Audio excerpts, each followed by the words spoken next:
welcome to the Totally Awesome Fishing Show. Now then, we all have our individual targets that we like to set ourselves, just little mental targets of what size fish we catch, what species of fish we want to catch. Sometimes it's on what particular method. Now that's easier in freshwater than I feel in sea. In sea, you go down this corridor, you open the door, and it's a 180 degree vista. It's vast, isn't it? On one of the trips we went on, here's a few clips to show you, we were desperate to catch and thought we knew how to catch spur dog. But we did. But we didn't catch spur dog. I'm not sure I caught anything. But Wayne did. This is how it turned out. Well, we're out here on Wayne's boat. Thresher, just a general, ordinary, well, just say it's just a bit of rough ground fishing out here, Wayne. Yeah, what sort of depth are we in? We're quite deep. We're in about 120 feet. And we literally had baits down for... Minutes, isn't it? Yeah, I was about to say 5 minutes. And we had taps like almost as soon as they hit the bottom, and this rod curved over nicely. So we got other rods out, and I have a feeling one of them could go. One of those in, or do you think we might get a bite on this one as well? So potential chances are we're looking for maybe a big spur dog. Well, I had a nice spur dog out here the other week, but I also had a nice tope out here, 40-pound tope, and just under 17-pound spur dog. And I've also had big hounds this time of year around here, so it could be take your pick of any one of those three, really. Yeah. The way it took off, I'm thinking a hound, but it could be a tope. We shall see shortly. Wrapped, but it's a good one. Is it a decent hound? Actually, I don't know.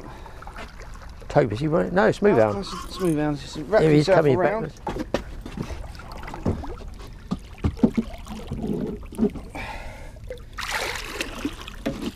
Support him. Oh, he's a bit tangled. Just nicked in it. That was out to take, wasn't it? Yeah. What bait, Wayne, on that one? Squid. And there we go. What some people would call a common hound, but I would just call a smooth hound, because DNA testing has now proven that Starries and commons are the same fish. So, but a nice one, and good start of the day. Very good start of the day. So you can go back. Yeah, Wayne's got a nice bull huss here. Come out very, very quiet, didn't he, Wayne? Yeah, I didn't even know he was on, to be fair. He swam up with me. There you go, beautiful bull huss, lovely. Look at the markings on that one. Yeah. That is got nice markings on it. Get his lead off. Oh, the Palm Beach release. Just let go of it, didn't he? Oh, that's nice markings on him too. Kick this out, I would look at him.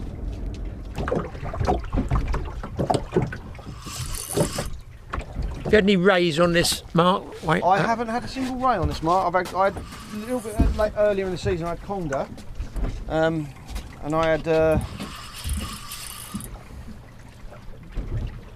so I had that tope. Obviously hounds.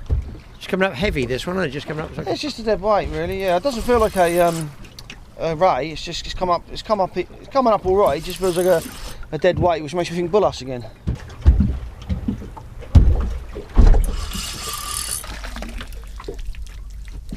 And there we go. Nice looking bull huss here, Wayne. Yeah, they're lovely fish. Lovely fish. See choppers on him. See the little teeth clamp on there? Big time. You wouldn't put your finger in there, would you? You wouldn't want to put your finger in there, absolutely not, no. And incredibly strong too, aren't they, for their size, their body? All the sharks are. They're just a tube of muscle, aren't they? They're powerful animals. This one's behaving remarkably well. But yeah, nice fish, actually. Still picture and then baits back down. Too right. My guess is he'll go back fairly strongly, like so. Well, that just goes to show you, you can still come up with some good fish, even if they weren't the target species you were after. But a lot of you out there have expressed interest in the old tackle shack, the recent refurbishment that I've done out there. It's too cold out there tonight to go out. Even I've got my limitations, even with that G stove. So I'm doing it in here, in the wall. Okay, what's the next phase of the tackle cabin? I thought, I quite like the idea of a sort of porch outside. So, it needs to be free, cheap and easy to build. What materials? Yeah, you know what's coming, you regulars. Pallet wood, that's the thing to use. I got some pallets, I broke them all down, stripped them up, and cut them down with my trusty electric saw. I've done a little potted history of what I did. It looks really cool and it brings you guys up to date on how I did it. This is how it went.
Well, that was a lot of work, but as a lot of you guys DIY enthusiasts know out there, there's something therapeutic about working with wood. There really is. The sawing, the bashing, the nailing, screwing, whatever you want to do. It's pretty good material to work with. I don't get the same feeling with mild steel, to be honest. Anyway, where we go from here? You guys want to see some more fishing, don't you? Well, I've got to do some pointing outside. It's not going to be all those slabs. I'm not doing that in the freezing cold, that's for sure. In fact, cement should set, not actually freeze. There's a difference. I remember a trip, I went with Wayne, big time sharking trip. I think we had loads of shark. Bam, we get blown off. Now we can do two things. We can hitch the boat up to the trailer, pull it out the slip and drive home. But the wind in the estuary is not quite as bad as the wind out at sea, is it? Or we could grab a couple of hours fishing, still hitch the boat up and still tow it home, about 6 hours. Well, what do you think we did? Fished, obviously.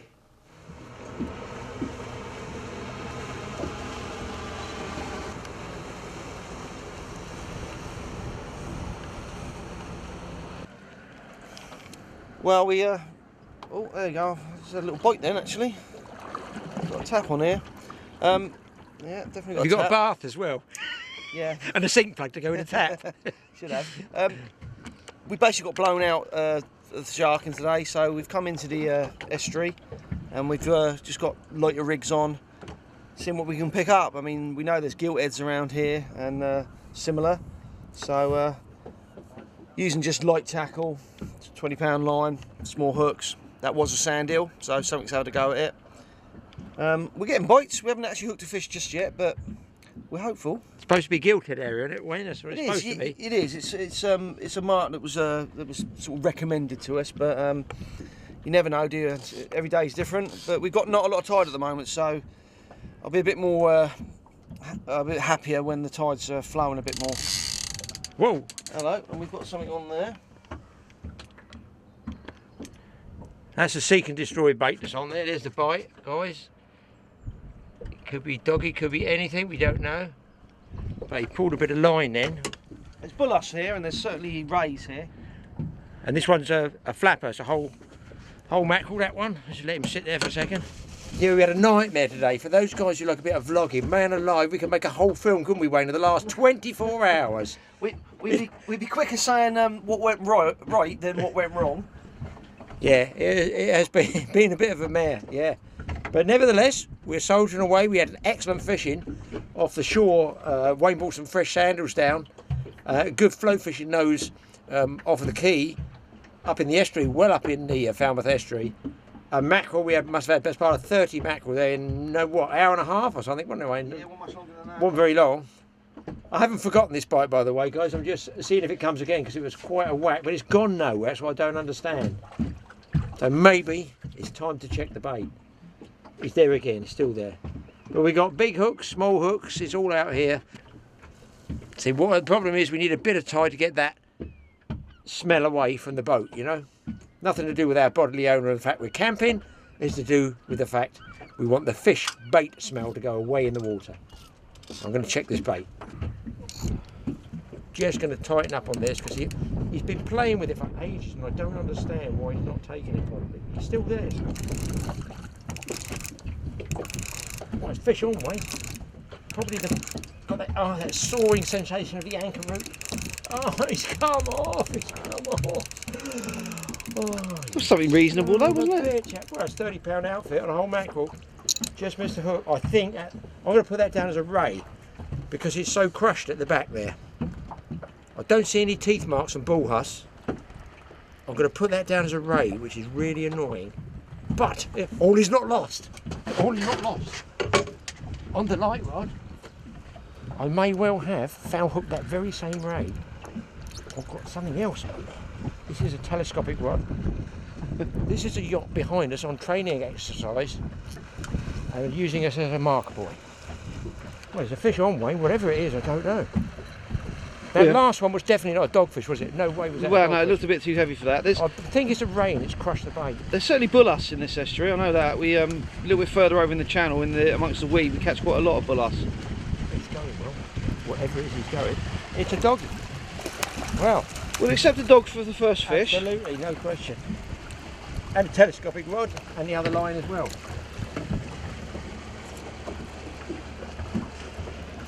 He's almost got the markings of a bullhuss, and he's black. No, he's not, dog. but he's got those big black dots on there. Well, that's a start, guys. The first fish on this totally awesome session. And jaw hooked as well, he hasn't swallowed the bait. What a result. After that fish, Wayne's just checking his bait and he's hooked up as well. So obviously this mark is okay. It's not a doggy, I don't think, is it, Wayne? Might be a doggy in other lines. Yeah, could be. The trouble is where we're swinging around It's a very light on the rod. anchor. Yeah, it's a light rod. We've been swinging because the wind and the tide are all over the place. Once that tide starts to flow, we should be okay. It's something very sluggishly pulling, so it's kind of, it's that bullhuss fight, if you like. That sort of And we've got some chum for sharking tomorrow. We're going to try and put some down, aren't we? See what. Oh, definitely. I mean, people often say, you use rubby, chum, whatever you want to call it, when you're doing this sort of fishing. Oh, it brings in the poor fish, you know. Well, it brings in the better fish too. You just got to fish through the poor fish. So I mean, I'm not at all worried about that side of it. It's a bullhuss. There we go. It is a bullhuss, yeah? I thought it was knocking away like a bullhuss. Oh, It's nice. It's It's not a bad one, is it? Hey? It's not bad at all. It is as black as your hat. Look, Isn't it? look how dark he is. Wowee. But we did think we had bullhuss in this particular area, and that, I'll say, for where we are, it's not a bad fish really. He's a big old black boy. Look at him. Wowee. Come here, you. Man, the black is your hat, isn't he? Right. They are powerful creatures. They really are. They really are. No, Maybe that's what was on that other rod, you know. I would say so. With But these that, big baits like that. that is a relatively decent bullhuss for the estuary. Typically on a very small sliver of mackerel, but I'm liking him. Yeah. I'm liking him a lot. And Long time since I've seen one as black as that. well, I'd say that's as dark as I've ever seen one. I mean, you can barely see his markings. Look at the colour of him. But a lot of people don't like them. But if you ever think they don't have teeth, which some people have said, well, take a look in there. Absolutely got teeth. Yeah. You wouldn't be putting your finger in there, would you? Oh well. I'll tell you what, guys, got here. A little holster and strap that we keep on the boat here. Little baby unhooking one, but I've got an old pair of pliers here. And what I've done is put 2 tubes over it. So it's extended, so you can actually get down the throat of a fish if he's taking it down a bit deeper. Right. Cornish. There we just goes a bit of fun with the film. Sure, Say, look, fish yeah, people come. Good luck anyway. Yeah. Thank you. Authority, I should say. Cheers, then. I'll tell you where you need to be. They put them in buckets like you wouldn't believe. Baby wrasse. Enough said, you know. Cheers then. Thank you.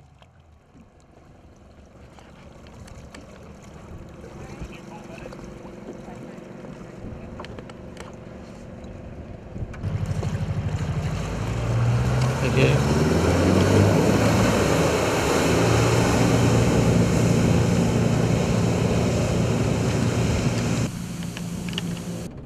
Well, we just waved goodbye to the men with the orange, very, very fast orange boat that you will never outrun. And they were, what were they, Wayne, the fisheries? They were Cornish Ifka. Cornish Ifka fisheries. Obviously they come up here because we're near a bass area. We're not interested in bass at all. We're fishing for bullhuss and stuff. But they've got to check everybody, and that's what they're there for, to do that job. Let's hope they catch all the bad guys. We're luckily the good guys. And what do I catch next? Drop down a tiny, tiny fish. He would not be impressed, the guy who came aboard. He said, I know you, Wayne. I've seen your shark on Thresher Shark. So that film we did. And then I get a tiny little whiting like that. So guys, if you're out there, just be aware of all the different size limits and of course different areas you're in. I certainly don't know them, but 99% of our fish go back anyway, so it really doesn't worry me too much. They're there to do a job, just be aware of them, and you've got no choice but to let them aboard your boat. So thanks for those guys. Hopefully that one there who came aboard gives us a few tips on going to Australia, because that's where we came from. Meanwhile, we've got to get some more fish here. It's gone right slow. Well, listen, I was glad we actually stayed on because that was a nice bullhuss Wayne got there. And it was an enjoyable day in the estuary. I know the fishing was slow, but that's because the tide and wind was all over the place. Lines under the boat. I've never ever done any good really when it's been fishing like that. But it's interesting in talking to those fisheries guys. We had a big chat with them and they asked if they could come aboard. We had a chat, say one of the guys, I think was Australian. So They knew all about our site, they knew about the fishing, whatever. So that's good that they check you. Now, if you go to Florida, that's a place they do check you as well, and it's brilliant. They've got fantastic fishing over there. But when they check you, they really do check you. They go through everything, right down to flares, the lot. And you do exactly what they say. Do you know why? They've got something like a Magnum 45 Dirty Harry revolver with them. All I've got is a filthy, dirty bait knife. It's no contest, is it? Anyway, nice to see the fisheries guys out there. Nice to know they're protecting what's left of our stocks. And hopefully they catch the bad guys. We'll see you next time. Don't forget to hit Mike's TA Outdoors, hit the subscribe button, and both channels, TA Fishing as well as subscribe, because I'm banging films up like crazy at the moment. If you want to know what's going up, you've got to hit this little tinkly notification bell. Mike tells me all about it. Get real, get notified immediately, bing bong, and you can watch it at your leisure. We'll see you guys next time, and there'll be more, probably Tackle Shack, but there'll be fishing and fishing tips. I'm off for a cup of tea. It's even cold in here. Someone keeps going around turning the thermostat down. Me? Never.